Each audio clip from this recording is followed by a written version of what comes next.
Recording in Rigby, progress. and Rigby Street for some minor spot repairs in those locations. The plan, if the council authorizes the city manager to go ahead and issue the bid, is obviously we have more work to do in terms of prepping the material and getting the engineer to put together some plan specs for this particular project. But we would essentially put it out to bid, and then the next time the council would see it would be around bid award time. The idea being that the earthquake work would be the primary work that we need to have accomplished. And then the other items would be additive items that we will have the option of peeling back on in case they're just insanely expensive. So with that, it ties back to kind of the council's pavement priority list and not wanting to pave streets that we have to immediately dig up, or we know are immediately going to need to be dug up. And so after our capital projects for the water system this coming year here in 2024, we should have a slurry of new streets that come off of that list that then can be paved. But one of the big questions is going to be financing of those pavement projects, since we have potential issues related to the general fund being able to cover those. We also still have pending work for the Monument Road slip out from the 2017 storm damage, for which we're partnering with the county on those particular costs, and that reimbursement period can be extremely long before we ever see money back from the federal government, let alone obviously even getting the project into position for building. And then we also obviously have some other damage related issues that the general fund might have to pick up some of the slack for. So with that, I'm happy to answer any questions that the council may have, and we'll turn it back to the mayor.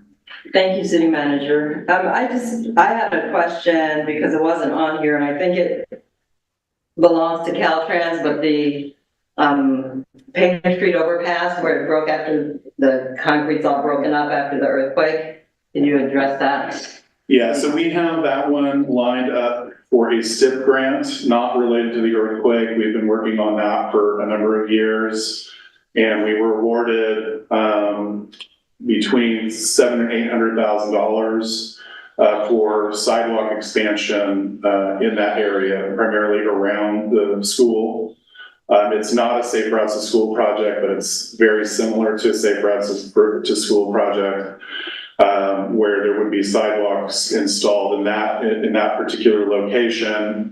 We know that there has been a strong need for a crosswalk to also be added diagonally across Painter Street at that location. So that sidewalk is on that schedule to be grant funded, to be repaired, for there to also be an ADA landing and a crosswalk across that section. So it will be improved.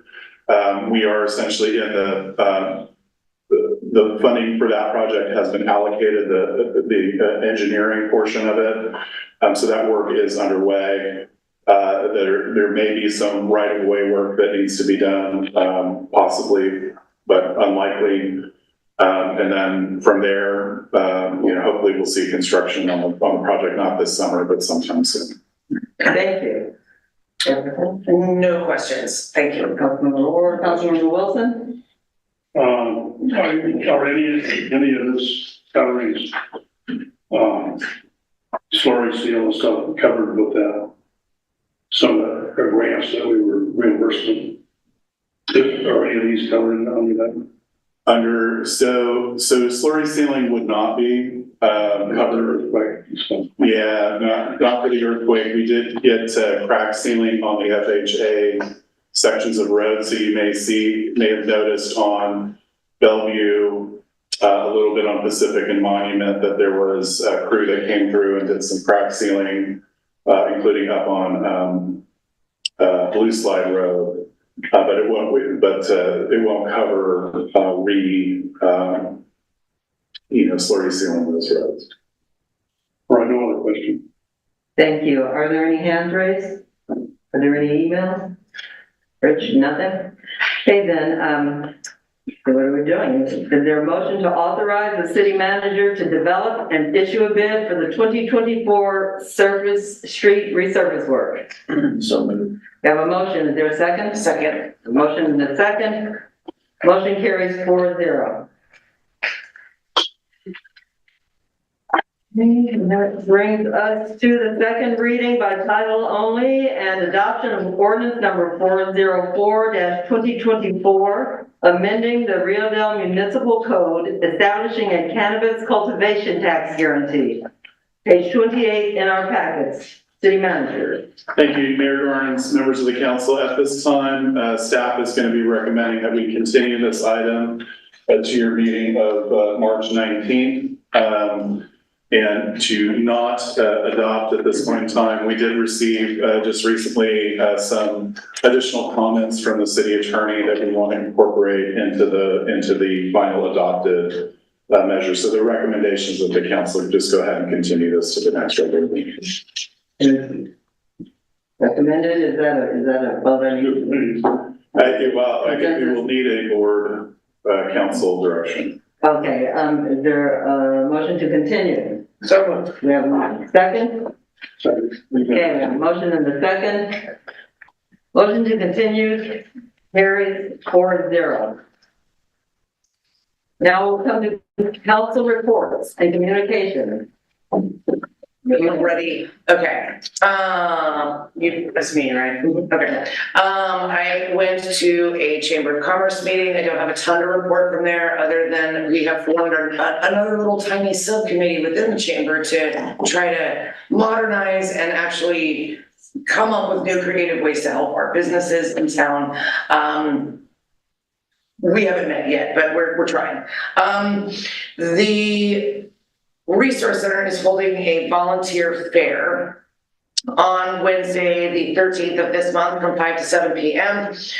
A bunch of organizations who are looking for volunteers are going to come set up and, showcase themselves and try to recruit some volunteers from our community. So anybody who's listening or watching or here, if you really, really would like even just an hour a week of your time that can be donated to local organizations, that would be a wonderful place to come learn about some people around here that are looking for volunteers. And what day is that? That is Wednesday, March 13th, 5 to 7 p.m. I'll be there manning 2 different tables. I am now on the board of directors for COAD, that is Community Organizations Active in Disaster. We just had our first meeting. It was mostly introductory, but as we move forward, I am very excited to have a voice for our community on that board of directors. So I'm really happy about that. I also went to a REDA meeting where we got a giant update about efforts to bring open access broadband to the community. I'm not gonna go into a bunch of details, but if anybody is interested in any updates on that or needs contact information from the lady who is heading up the charge for the last 25 years, she's a pretty impressive person. So feel free to ask me about that. I attended over this past weekend the Blue Lake Rancheria's disaster preparedness class, and it was very, very good. And it's not just because we got good stuff. The education was very good, and I was happy to be there. This coming weekend, I'll be in Willits for a meeting of the Cal Cities Redwood Empire Division. I think that's it. Thank you. Thank you. Councilmember Orr? Nothing in an official capacity, but I want to say congratulations to Monument Middle School. This weekend they went to the JC basketball and cheer tournament up in Crescent City, and both teams placed. So well done. Well done. Nice. Councilmember Wilson? Yeah, the only thing I have is on the RCEA board, they have a citizens advisory committee that they're reaching out, that people can, be on that to give input to our CEA, and Dell has a designated spot.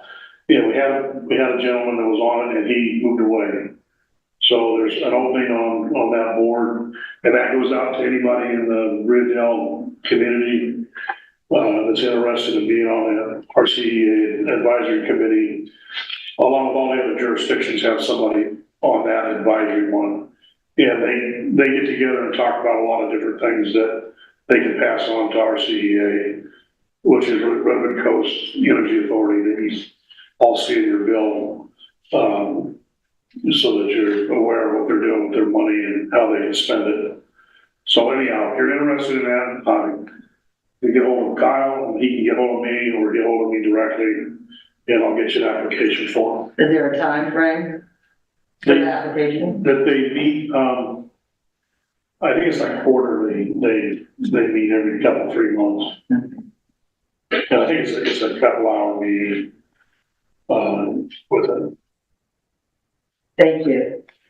And I, attend tomorrow, I will be attending the, HTA meeting in Eureka. Friday, I'll be at the Willits, the Redwood Empire Division Willits meeting. And, I just wanted to remind people, I think it's the 19th when the AT&T, the Public Utilities Commission? Not sure. I don't. I think it's before the next meeting, so I can't say it. But as I attended the Disaster Preparedness Academy, and it was really good.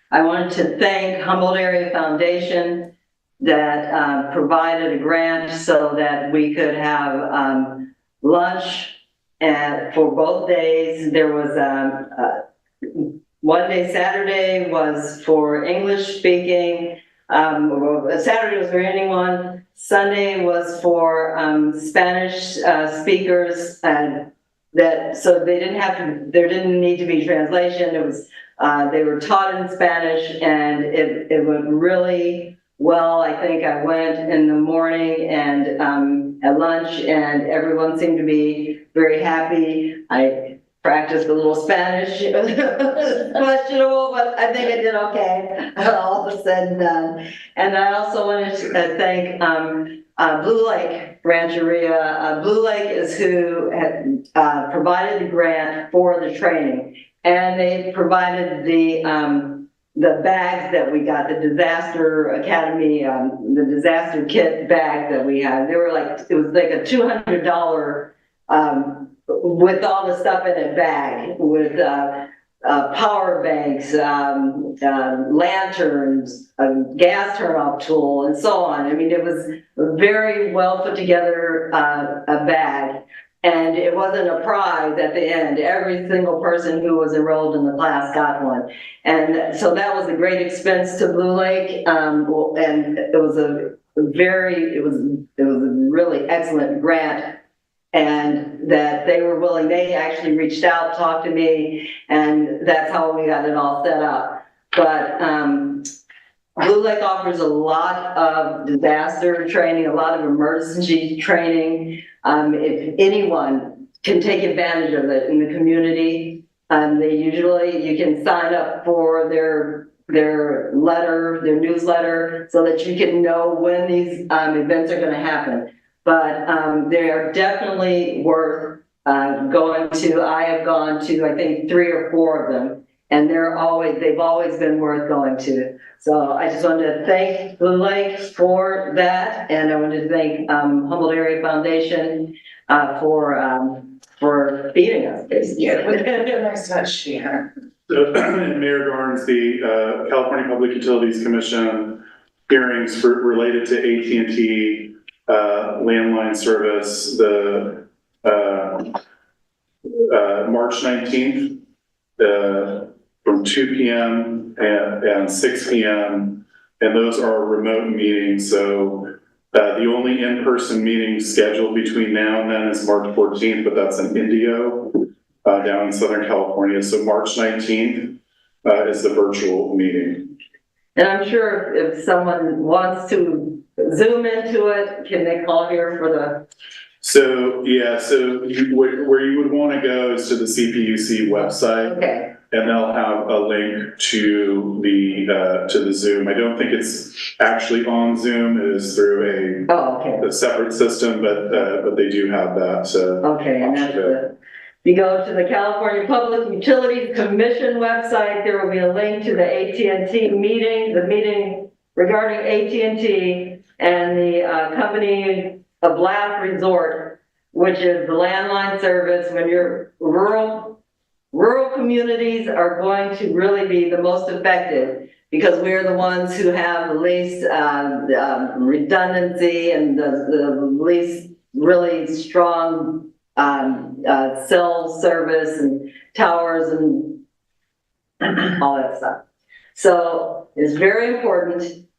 If anyone who's watching this, if you can go and attend, listen, participate, ask a question, because this will directly and negatively affect rural communities. So March 19th, 2 o'clock, California Public Utilities Commission website, follow the link and join in if you can. With that, is there a motion to adjourn? So moved. A motion, is there a second? Second. No, we don't have to vote on that. Oh, no, we have a motion and a second. Meeting adjourned until March 19th. Thank you. Staff, I forgot to tell